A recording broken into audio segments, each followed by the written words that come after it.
आखिर बीजेपी के सांसद नरेंद्र मोदी की सरकार को गिराने में इतनी जल्दबाजी में क्यों तुले हुए हैं? जिस गुस्से पर कैसे भी करके मोदी और अमित शाह ठंडा पानी डालकर उसको शांत करके आगे बढ़ने की कोशिश कर रहे हैं, बार बार बीजेपी के सांसद उस गुस्से को और भड़काने का काम कैसे कर सकते हैं? तो भारतीय जनता पार्टी के सांसदों ने लगता है कि कसम खा ली है कि वो नरेंद्र मोदी और उनकी सरकार की छवि जब तक मिट्टी में नहीं मिला देंगे, उसका बिल्कुल तहस नहस नहीं कर देंगे, तब तक वो सुकून से नहीं सोएंगे।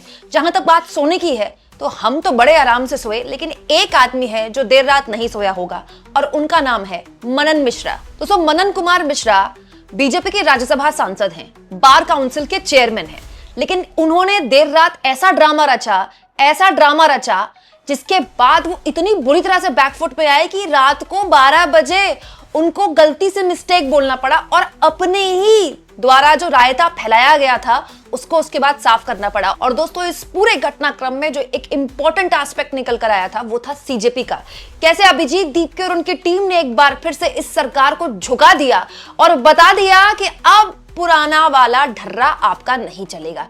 पहले पूरी कहानी आपको समझाती हूँ। दोस्तों, ये है मनन कुमार मिश्रा, ठीक है, ये हैं बीजेपी के राज्यसभा सांसद। Manan Kumar Mishra bar council of India के चेयरमैन है। बार काउंसिल ऑफ इंडिया बहुत ताकतवर संस्था है। हुआ क्या, बार काउंसिल ऑफ इंडिया ने हैदराबाद की national academy of legal studies and research NALSAR, उसमें जो ग्रेजुएट्स होते हैं ना, उनका दीक्षांत समारोह है। जैसे ग्रेजुएट्स को जो सर्टिफिकेट दिए जाते हैं ना, लास्ट में जो डिग्री दी जाती है, नॉट सर्टिफिकेट, डिग्री दी जाती है, उसमें कोई एस्टीम पर्सनालिटी आती है तो सीजीआई को आना था, जस्टिस सूर्यकांत को आना था।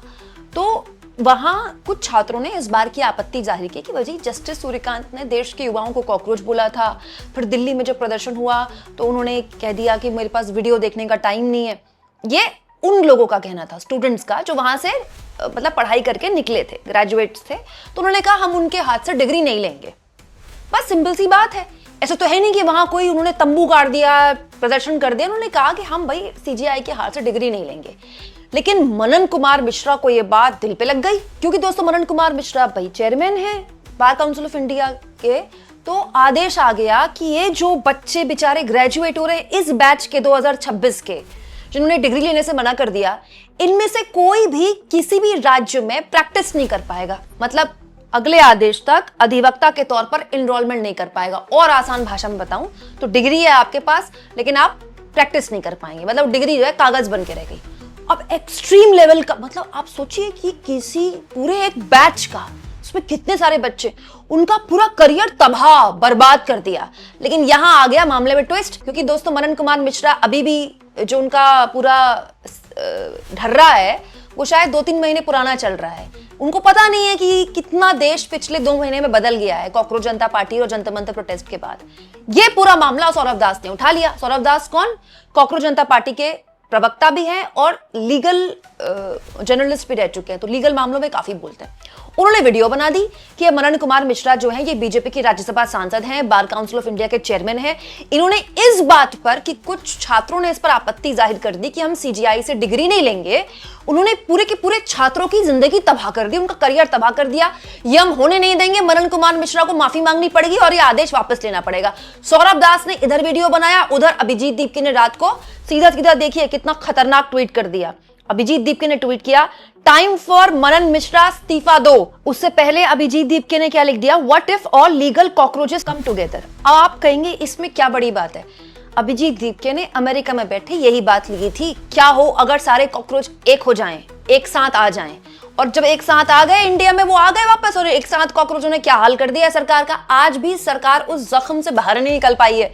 और फिर अभिजीत दीपके ने जैसे ये ट्वीट किया, what if all legal cockroaches come together, Manan Mishra ji तो बिल्कुल गायब हो गए सोशल मीडिया से। हालत ये हो गई दोस्तों कि ये सब जो पूरा एपिसोड हुआ था ना, ये 7-7:15 के आसपास हुआ था। 8:45 बजे का वक्त था, 8:43 रात के।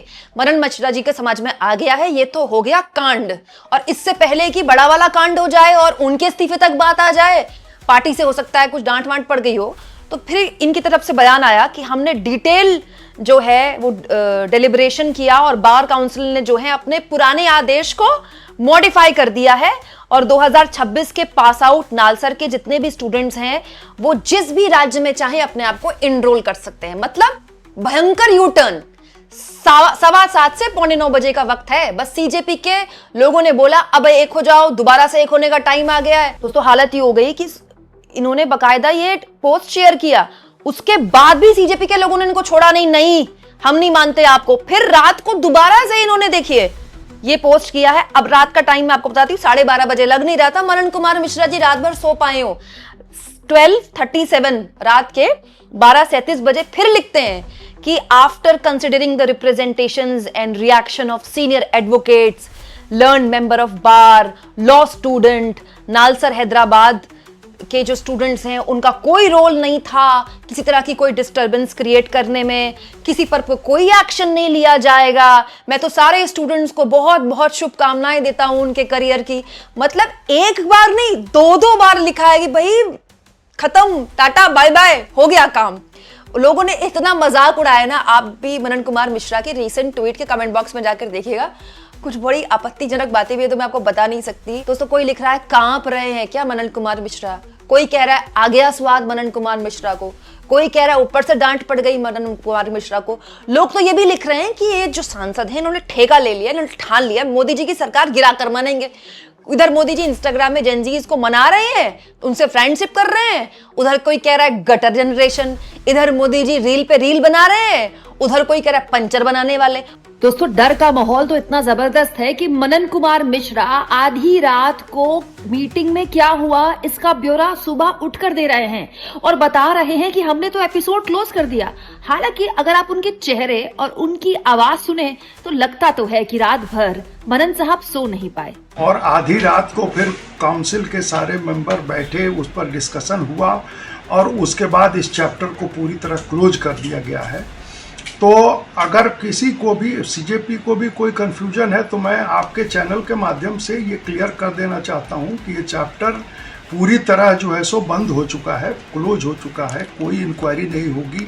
और तो और डरे हुए मनन साहब ये भी बताते हैं कि वो और अभिजीत दीपके तो एक ही काम कर रहे हैं, युवाओं के हित के लिए। जैसे दीपके जी मान के चलते हैं, जैसे सौरभ दास जी मान के चलते हैं कि छात्र जो है सो इनोसेंट होते हैं और इनोसेंट छात्रों के खिलाफ कहीं कोई एक्शन नहीं होना चाहिए, तो वो हमारा भी मानना है और इसमें कहीं कोई कंफ्यूजन नहीं है। कोई कंफ्यूजन है तो आपके चैनल के माध्यम से मैं ये पूरी तरह क्लियर एक संदेश देना चाहता हूँ कि छात्रों के हित के खिलाफ कोई काम बार काउंसिल ऑफ इंडिया नहीं करेगी और कोई संस्थान अगर उनके हित के खिलाफ कोई काम करेगा वो भी बर्दाश्त बार काउंसिल ऑफ इंडिया नहीं करेगी। और ये मनन कुमार मिश्रा, दिलचस्प ये है कि अभी 2-3 दिन पहले संसद में बकायदा जब एनडीए के जो सांसद थे वो जो हंगामा कर रहे थे, मतलब मनन कुमार मिश्रा ने जिस दिन ये आदेश दिए हैं ना, कल संसद का आखिरी दिन था, आप जरा इनकी तरफ से पोस्ट इस वीडियो को देखिए। सुबह ये संसद के अंदर मकर द्वार की सीढ़ियों में बैठकर राहुल गांधी के खिलाफ प्रदर्शन कर रहे थे झारखंड के छात्रों के हित में, और इसके लिए इंडिया गठबंधन के सांसदों से लड़ रहे थे।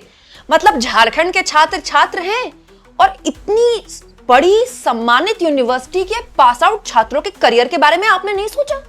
आप सोचिए दोस्तों कि अगर ये पूरा 2 महीने का एपिसोड ना हुआ होता कॉकरोच जनता पार्टी का, इस एपिसोड में सरकार की चूल्हे ना हिली होती, सरकार के मंत्री का इस्तीफा ना हुआ होता और मनन कुमार मिश्रा को ना पता होता कि उन्होंने क्या कांड कर दिया और तुरंत उनको आधी रात को ही अपना पूरा का पूरा आदेश जो है वापस ना लेना पड़ता, तो ये तो बेचारे बच्चों के बारे में कोई खबर भी नहीं छापता। ऐसी खबरों को तो जगह भी नहीं मिलती थी। तो पेपर लीक और शिक्षा व्यवस्था पर खबरें बनने लगी हैं अब, क्योंकि खबरें आने लगी हैं, लोग इस पर बात करने लगे हैं। दोस्तों वरिष्ठ पत्रकार न्यूज़ 24 के माहौल क्या है शो के जो रिपोर्टर हैं, उन्होंने देखिए कितनी इंपॉर्टेंट बात लिखी है। राजीव रंजन लिखते हैं, देश के प्रतिष्ठित लॉ यूनिवर्सिटी नालसर हैदराबाद है। क्लैट की प्रतिष्ठित परीक्षा में जो बच्चे 200-250 रैंक पाते हैं उन्हें बमुश्किल वहां एडमिशन मिलता है। उनका भाग्य विधाता कोई और नहीं बन सकता।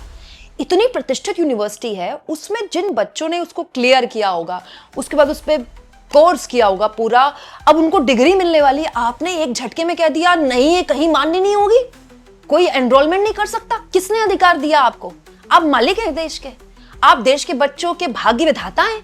आप तय करेंगे कि कौन कहां प्रैक्टिस करेगा कौन नहीं करेगा, क्योंकि आप एक पार्टी से आते हैं जिस पार्टी की सत्ता है देश में। यहां एक और चीज दोस्तों, जो व्यक्ति इतना घोर राजनीतिज्ञ है कि सुबह बैठकर वो एक प्रदर्शन में शामिल हो रहा है, वो इस पद में बैठा क्यों है? बार काउंसिल के पास क्या बड़े बड़े वकीलों की कमी है? देश में इतने बड़े बड़े सुप्रीम कोर्ट के वकील हैं जो किसी पार्टी से ताल्लुक नहीं रखते। क्या उनको बार काउंसिल का चेयरमैन नहीं बनाया जा सकता है? एक बीजेपी के सांसद को ही क्यों बनाना है? ये तो बड़ी अजीब बात है। अब देखिए, मनन मिश्रा ने यू टर्न तो ले लिया, ठीक है, लेकिन वही बात है कि अब आप आ गए रडार में। जैसे सौरभ दास जो कि प्रवक्ता हैं, उन्होंने मनन मिश्रा की अब कुंडली खोलनी शुरू कर दी है। जैसे मनन मिश्रा का जो आखिरी ट्वीट था कि भाई हमने सबसे बात करके तय कर लिया कि कोई किसी की कोई गलती नहीं है, आप सबको बहुत बहुत शुभकामनाएं। मतलब मनन मिश्रा ने एक तरह सॉरी बोला नहीं, बस समझ लीजिए सॉरी बोलने की कमी रह गई थी। तो इसको ट्वीट करके सौरभ दास लिखते हैं, इट्स डन ब्रो। ये सलमान खान वाला डायलॉग है ना, it's done bro. Another major victory of the youth, युवाओं की एक और बड़ी जीत, but the quest for accountability will continue. आपकी जवाबदेही की जो कसम हमने खाई है, जो भूख हमारे अंदर पैदा हुई है, वो चलती रहेगी। इस बीच सौरभ दास ने एक और डेटा शेयर कर दिया कि जब से मनन कुमार मिश्रा बार काउंसिल में हैं, 14 करोड़ इन्होंने एक साल में मीटिंग्स और कॉन्फ्रेंसेस में खर्च कर दिए। ऐसी कौन सी मीटिंगें होती हैं जिनमें एक साल में केवल मीटिंगों में 14 करोड़ रुपए खर्च होते हैं? ये सवाल सौरभ दास ने उठा दिया है। तो मनन कुमार मिश्रा जो है वो रडार में आ गए हैं, सोशल मीडिया में भी, ठीक है, अब पार्टी के अंदर तो आए होंगे।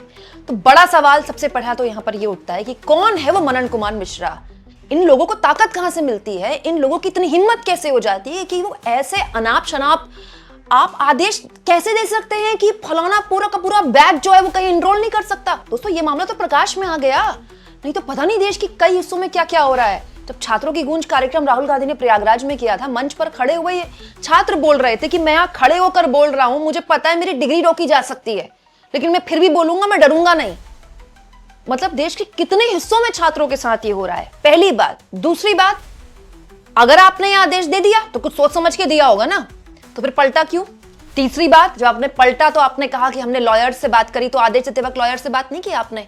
कुछ भी हो रहा है, मतलब कुछ भी, और ये पता नहीं कब से हो रहा है। रडार में तो ये अब आए हैं। दोस्तों, जो लोग बोलते हैं ना सीजेपी ने क्या ही उखाड़ लिया, एक प्रधान का इस्तीफा हो गया तो जो दूसरे आए हैं वो कौन से बहुत टैलेंटेड हैं, कौन सी देश में शिक्षा व्यवस्था की एक नई सरकार ने बहुत ज्यादा शिक्षा पे खर्च करना शुरू कर दिया, तो उन लोगों को ये इस तरह की वीडियोस दिखाई। ये फर्क आया है कि सीजेपी के 2-3 लोग ट्वीट करते, मतलब ऐसे वकीलों ने ट्वीट करना शुरू कर दिया कि मनन कुमार मिश्रा ये, मनन कुमार मिश्रा वो, बताएं कि उन्होंने ऐसा कैसे कर दिया। आज से पहले थी किसी की हिम्मत, अब आई है सब में हिम्मत। बच्चे स्कूल के लिए सड़कों पर बैठे हुए हैं, लोग व्यवस्था के ऊपर सवाल पूछ रहे हैं। ये बहुत बड़ी बात है और ये बहुत बड़ी जीत है इस आंदोलन की। दोस्तों, ये सोचिए 2-2.5 घंटे में जो ये एपिसोड हुआ है मनन कुमार मिश्रा का, आपको क्या लगता है इनको जो टॉप लीडरशिप है बीजेपी की किस तरह की शाबाशी देगी, कैसे इनकी हौसला अफजाई करेगी जो उन्होंने इतना बढ़िया काम कर दिया है मोदी जी के लिए? कमेंट बॉक्स में जरूर लिखें और जितना हो सके चैनल को शेयर भी करें और सब्सक्राइब भी।